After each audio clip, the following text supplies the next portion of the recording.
Yes, we're ready to go. Okay. All right, we're bringing to order the October 20th meeting of the Planning and Zoning Commission. First order of business would be the reviewing the minutes and approving the minutes from the June 9th meeting. Mr. Chair, I'll make a motion for approval. Been moved. Second. And second.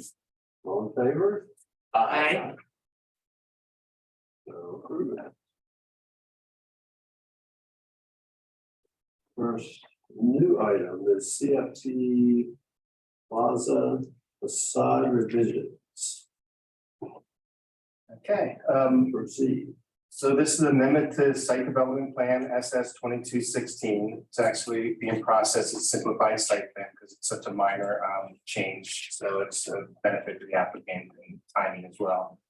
So the applicant is requesting an amendment to the site development plan approval to amend the front facade for the multi-tenant commercial retail building at 210 Malcolm Drive, Westminster, Maryland.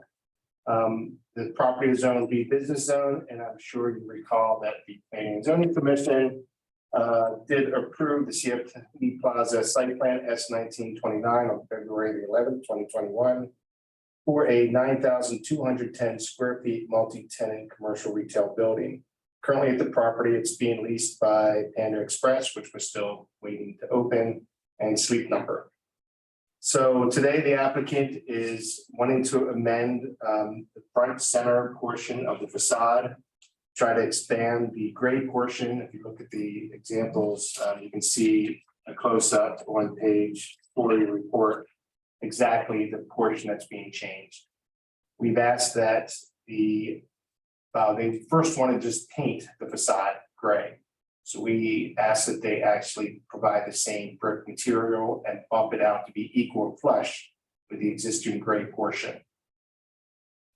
And that is really about it. So staff has recommended the commission consider approval of the amendment to site development plan SS 2216 to amend only the front facade of the approved CFT Plaza multi-tenant commercial retail building as provided by the applicant and as outlined in the staff report.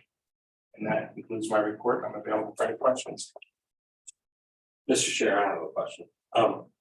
Mr. Devo, so they are bumping out that the part that was the tan part, they're gonna now bump out to be flush with the so it looks like all one. Except so that portion, the unique thing is the end cat units are equally pushed out already. So you're still going to have a relief from those end architectural elements. So even by pushing out the gray, you still get to another bump out for the Sleep Number portion. So it still provides relief in the facade. So it's just not flush. The yellow will be pushed back a little bit. So you still get some undulation or movement in that front facade. So the yellow, so this part is being pushed out to be flush with Yes, the gray. yes. Okay. And with the same brick material. So again, initially they wanted to paint it. We said no, we recommended that they provide the same material. And it's important to note the reason we're coming back is that we really are stressing architecture in the city and really working with the planning commission to get the nicer architecture. So we believe if you want to change it, you really need to come back to the planning commission in this public setting to request that change. Gotcha. Is it already constructed right now? I mean, Fully so, constructed. but they can go ahead and still move it out Yes. at this point in time? Yes. It's like a stucco material, is that correct? It's actually like a faux brick material. They have to then tear down and replace it. It's quite a bit of work just for a tenant, but T-Mobile, this is the intended tenant, is comfortable and they're comfortable with making that change. Oh, okay. Because we're also moving the door, right? Yes, the door also changes, you can see as well. Yeah. So it's not a simple fix, but it's. So, but they're comfortable. I'm assuming they must have a long-term lease with T-Mobile. Yes, So they're willing to go through the expense of kind of changing the front a little bit. yes, they are. So it's two, what would have been two spaces in the. It's now one. So you still have one vacant suite. That's the yellow portion remaining. Right. And again, it's nice to see, I think the multiple colors, it still works. It doesn't have to be so symmetrical. The end units aren't equal in architecture. Right. We broke up the symmetrical look anyway, so adding this gray, I don't think it really does too much change to the building. No, I agree with you that because the end units are not perfectly symmetrical, the center part looked like it was meant to be symmetrical. But I think the fact that it's not going to be symmetrical is not a big deal when you consider the elements on either side. Yeah. And it probably is smart if to kind of to redo the facade to make it look like it was always intended, that this is the original intent instead of someone just kind of painting over it to kind of make it work. So, Exactly. okay. So you need a motion from us for approval Yes. of the amended simplified site plan. Did anyone else have any questions? No, I think it looked great, yes. Any other comments for any? Okay, I will move that the Planning and Zoning Commission approve the amendment to site development plan SS 2216 to amend only the front facade of the approved CFT Plaza multi-tenant commercial retail building as provided by the applicant and as outlined in the staff report provided at the October 20th, 2022 Planning and Zoning Commission meeting. That's my motion. I will second that. Seconded, all in favor? Aye. Thank you. Now, That's easy.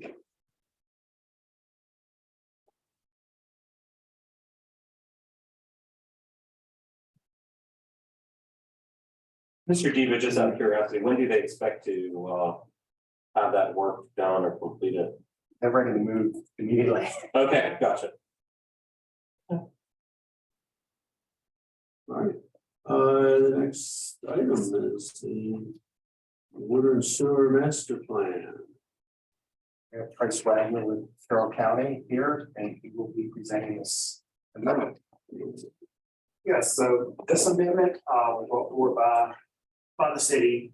It is a update which it pertains to the new water reuse program that is now in play.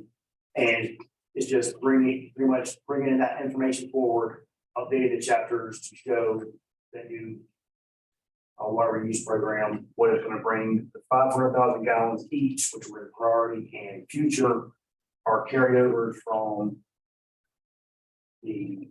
So that, I'm sorry, I don't mean to interrupt, So no, that's but I think it's Yeah. a motion. So in the 2017 triennial update, the water and sewer master plan, there were two projects, one for Little Pipe Creek and one for Big Pipe Creek.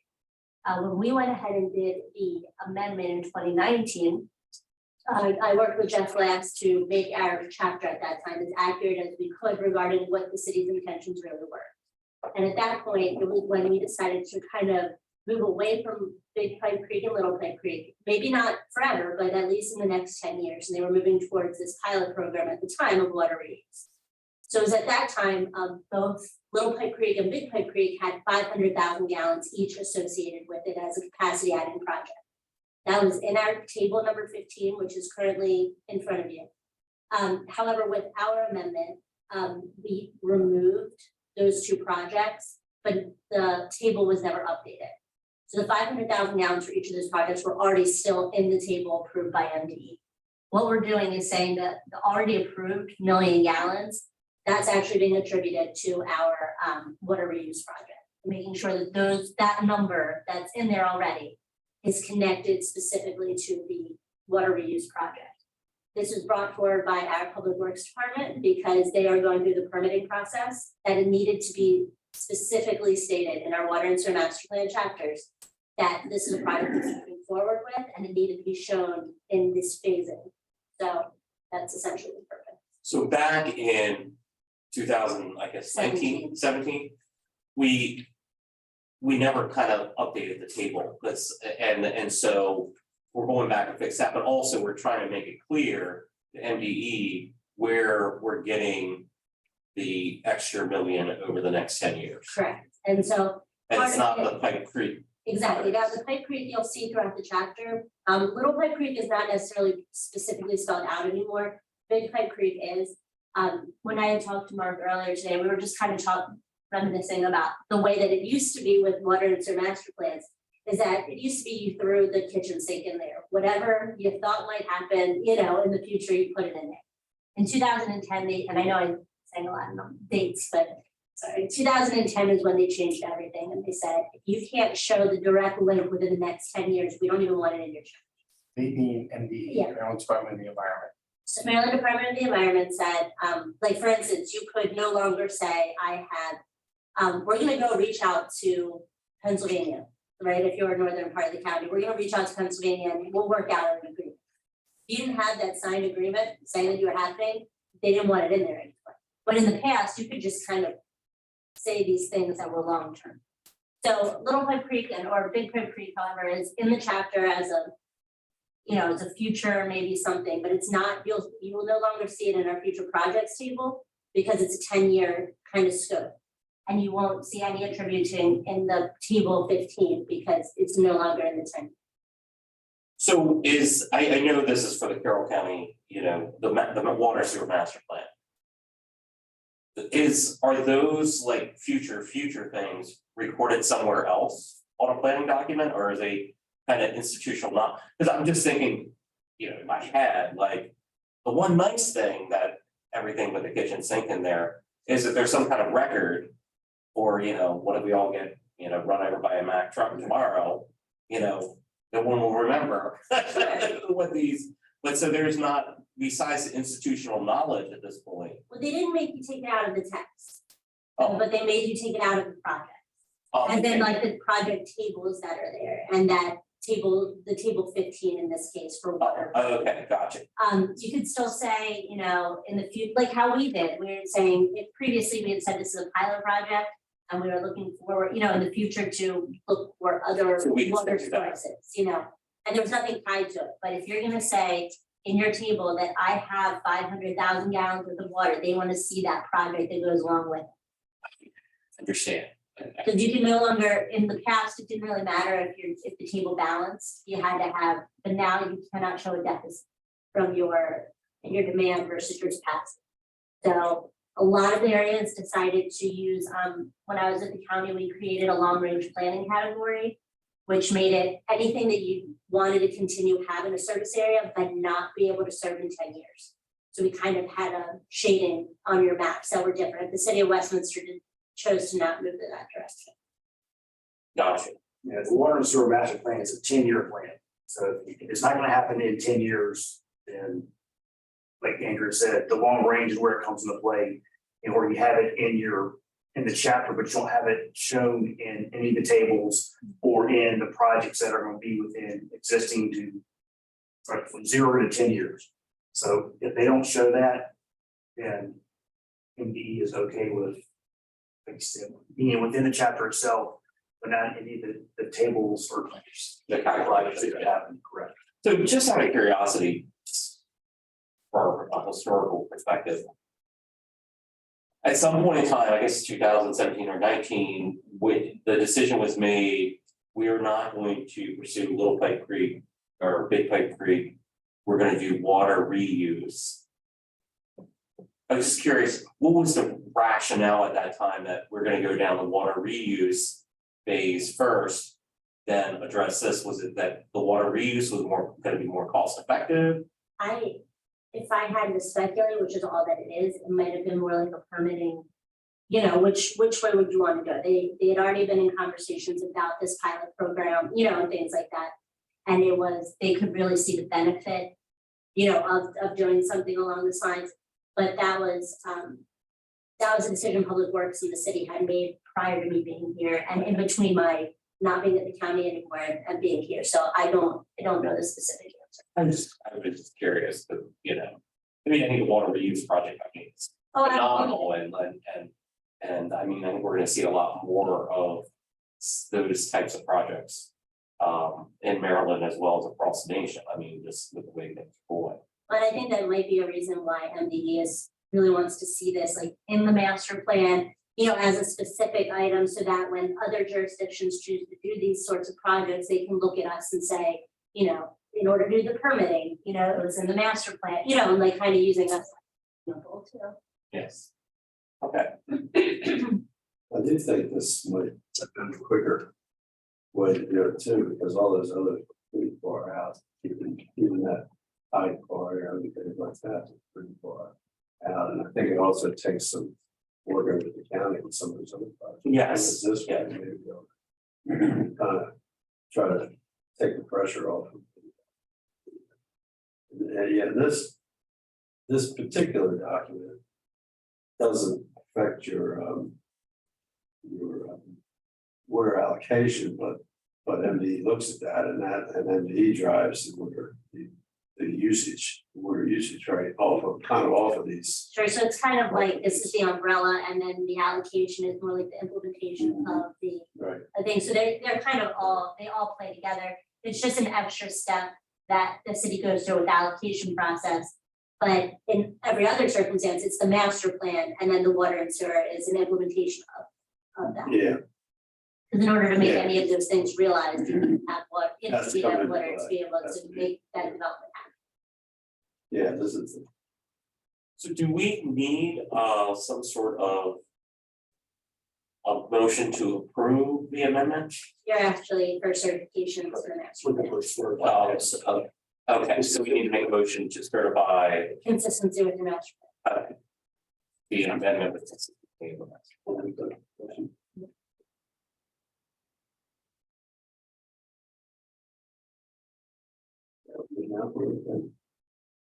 I'm sorry,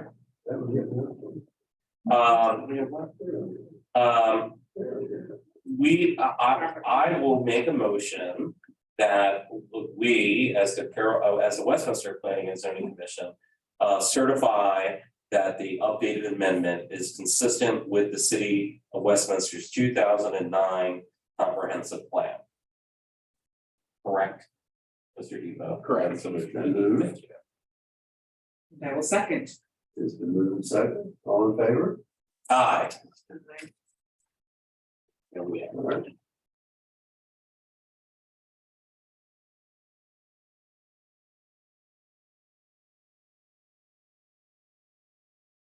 Last item of new business.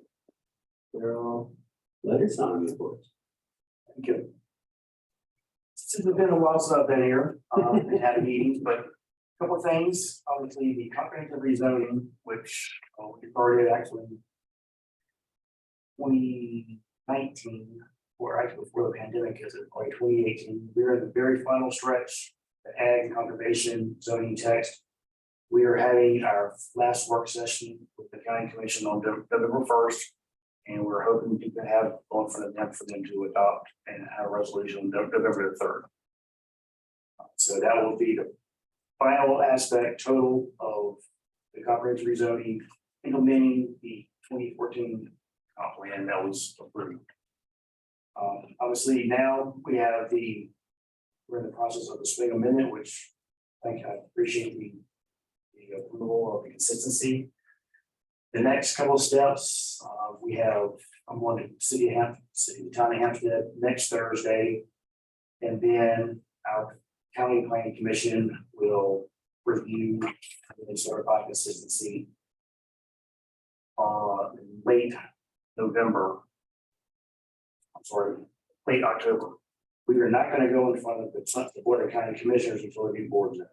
So that will not be until December the 8th. Since we didn't want to have one board getting briefed and then a new brand new board. Getting something especially to have 4 new members, not just get thrown into the fire. So we're gonna brief them on the 8th. And I've told Andrea before, and relayed to Mark. The process may be a little bit longer than usual because of the holidays and with Mako coming up, a lot of the new commissioners. But they did make it and all that, so more than likely, we will have the public hearing sometime in January. And then hopefully have this all to MDE late January, early February. And we need that done from our standpoint as well with the permitting. And so I think it's one of those where doing this was also an aspect. I'm also working on the triennial update, which is the every 3 years updating of the water sewer master plan. And that was going well. And then we had bunch of amendments come about, so we've actually chosen not to do a spring amendment coming up in 23. So that's another reason why this is on here right now, to get it in the works with MDE. So we already know what's going on. And then, so once this gets approved by MDE, it will automatically roll into the Triangle Hill update. Plus any other updates that the city may need to do. So those will automatically roll into the Triangle Hill, and we'll move forward with that. The last big thing is, Mary Lane and Claire Stewart actually briefed the board of county, the planning commission this past Tuesday on the transportation master plan. And getting that was the briefing of what we've been doing, and they're working behind the scenes to get that in play for the whole county. The master plan overall for the whole county, and they've had, I know Mary's had multiple talks with different planning commissions as well as different staff for different towns about what they're looking for in the master plan. So does that, the county transportation master plan, will that somehow come to our local planning and zoning commissions in any form for comment or some Yes, kind I of? believe, exactly. It'll more likely be just like we do with the annual report, as well as this. Any feedback that was given by the towns and cities, they'll make sure that it's concise with what was brought forward. So planning commissions will likely look at it. And I would think they may be doing what they do. But this is the dot by reference. So if they choose to, that what the transportation master plan is what they intended it to be for their jurisdictions. So that we'll see that at some point next year. Well, like next year, yeah. I had one other question that just pops to my mind, not to bring up something out of the blue, the blindside you all, but. So the last time Westminster did their comprehensive plan was 2009. They also did a mid-cycle review, I think it was called a mid-cycle review, When did we do the mid-cycle? 2017, I think it was. And that's, they went through all of the recommendations, because we had that moratorium, non-moratorium on water, nothing had changed in the city. And so they got approval from MVP to review what our goals were and how we were moving forward. So the planning commission went through to essentially see, do all of these things still make sense for the city? And they submitted that at the MVP at the time. And now was 2017. When do we get to the point where we have to relook at our comprehensive plan? If you look at it in current standards, I believe it's 2027, then, because it's 10 years after. So it'll be a mid-cycle review. They counted that as being, we looked at it and nothing has changed, and so that kind of restarted our. Oh, so that restarted the clock. So the 10 years in my head, that 2017 mark restarted that clock. So we're not required to submit a updated master plan, comprehensive master plan for Westminster until 2027. Exactly. It's basically planning commission just reaffirmed what the original plan was, as Andrew pointed out, the economy wasn't good at 2009 and forward, and then you had other issues economically, so they just reaffirmed that everything in the comprehensive plan was still valid. We also added a new section, which was the primary reason we came back in 2017. But at the same time, we did reaffirm everything. Okay, so, but nothing would stop us per se, let's say 2 years from now, water reuse is up and running and we have a lot more water. We could always trigger re-looking at the comprehensive plan sooner than 2027. Nothing keeps us from doing it earlier. We can do it whenever we want to. 2027 is when we have to. We have to do it before, yeah, so we can, exactly. I would think if we're gonna look at the zoning ordinance updates, we're kind of piecemealing that through, and once we get fully staffed, I think that's gonna be one of the primary things. And we'll be using the comprehensive plan to update the zoning ordinance. And I think at the same, following that, we can also look at the comprehensive plan update as well. So we'll probably all be looking at that together at some point down the road. And I mean, it makes sense that, normally you don't have, our master plan really hasn't changed a whole lot. Because unfortunately, when you don't have water, there's not much So, but that will be changing and, you know, I do think that at some point we want to take a hard look at. You know, because what we were intending in 2009 would be very different Absolutely. today, based on just different, you know, things coming about or different ways that other things have developed or redeveloped around. So, okay. I think redevelopment potentials, things we wouldn't have thought about in the past, we could think about now with additional water. You have Stonegate and Roots Mill. That are being building that well, Stonegate is, and hopefully Roots Mill will. So I think there will be some elements that we could look at better future planning with that much water. I'm not even sure that in 2009, a whole lot was done to it, because that was right in the beginning of the recession.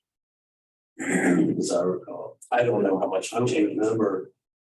I don't remember the extra item in 2017 that we put through, but I felt like you really didn't, you know, you knew you were changing the plan and you just kept on going. So I think you're right on that it probably is too well timed. It's well timed to actually go over it, but I don't think there was a lot of No, I don't think we're there yet, but I think it's likely will be before 2027.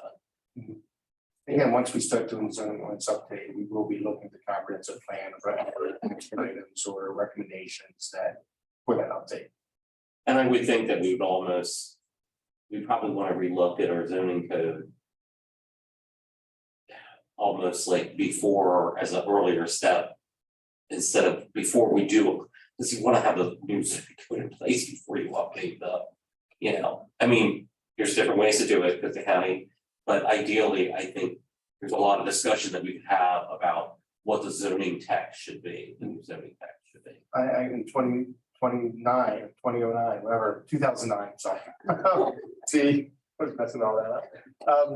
And following that, we really should have back then started looking at zoning ordinances, Yes. right? Once you adopted that comprehensive plan, that should have been the time you look at the update, and then with the 2017, if nothing changed, we're still updating the zoning ordinance from that 2017 concept, which still has a lot of good points and proposals for the city of Westminster. But yeah, I agree with you. We do the zoning ordinance update. Then we can eventually hit the comprehensive plan, and then we can always go back and update the zoning ordinance again. But I'd rather do the zoning ordinance sooner because it is. Well, there's just so many more Ordinance. different ideas. You know, I think there's much more openness to more mixed use thing. Particularly, you know, like. You know, with all the affordable housing issues, trying to increase housing stocks and, you know, you have accessory dwelling units, not that we're gonna, you know. Yeah. Blanket the place with accessory dwelling units. But there's a lot of things that have come about over the past 10 to 15 years that, you know, we weren't sitting around thinking about in 2009.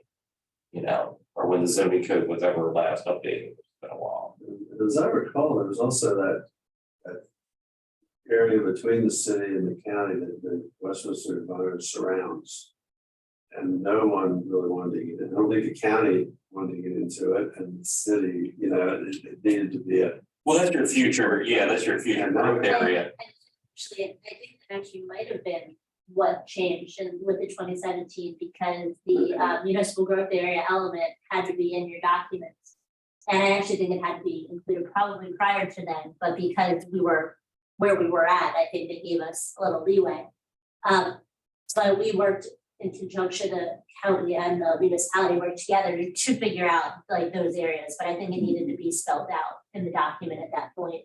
Because prior to that, it was the environment plan and the city, you know, documents, so they split them together. It seemed to me like the county didn't really want to get into it because it was a future city. City didn't really. It wasn't ready, or, you know, maybe they needed the county to help participate. They needed both to participate together. It just never worked to get that area done, and because it just pretty much just stayed the same, you know. Of course, everything pretty much stayed the same, but I don't win. But I was just curious, thank you. All right. well, All of this, I guess, we got informational items. Any commission members have anything to, I guess, do you think we have other stuff, we haven't had a meeting for a while, do we have other stuff coming down the pike anytime soon? you We think? have the state's attorney's office for Malcolm, just stormwater management issues with both those projects. So we're at the point internally that we're pretty much comfortable with the plan and design, just waiting for other elements to finish up. And they're complicated, obviously. Sure, The 404s, because they're impacting downstream, there was a lot of complication redeveloping that site. Sure, when it came to stormwater management, more than I think anybody anticipated. so do you think some of those will be coming to us before year end or maybe? I'm hoping, Okay, yeah, I think 404 is closed, it seemed like, They just resubmitted for stormwater and their last one got disapproved, but there was no, this current one that they put in hasn't gotten their review letter yet. So we don't know where that stands. okay. Well, if we had one in December, so when we're. we don't have a lot of December meetings, but who knows, this could be where we don't have a November, you do. So. It is what it is, just so everyone's in the holiday spirit. Have to meet in December. other than Melissa Thorne is a new economic development coordinator. She's on tonight, just watching and seeing what this is about. We welcome her. She started on the 11th and already has a lot of good ideas for the city of Westminster. So we're excited. Welcome. Hey, everybody, can you hear me? Yes, Oh, good. I'm so happy to be here. Thanks, Mark, for the introduction. And Mark and Andrea have been so nice, and I just already love it. I'm like on cloud 9. So, yeah, it's nice to meet you all. well, we're very, I can tell you from the city's council's perspective, we're very happy to have you here. And I know when I ran last year, Main Street was one of the reasons I wanted to run, because I live right downtown. And so I'm really looking forward to, seeing some transformative things happen on Main Street over the coming years. And I think you're with me on that. Echo that. Yeah, I'm excited. I'm excited to get to work on everything. Awesome. All right. Yeah. Thank you. Need a motion to adjourn. I will make a motion to adjourn. All right. Second, We're adjourned. all right. Thank you, guys. Bye, Melissa. Nice meeting you today. I'm so excited to have some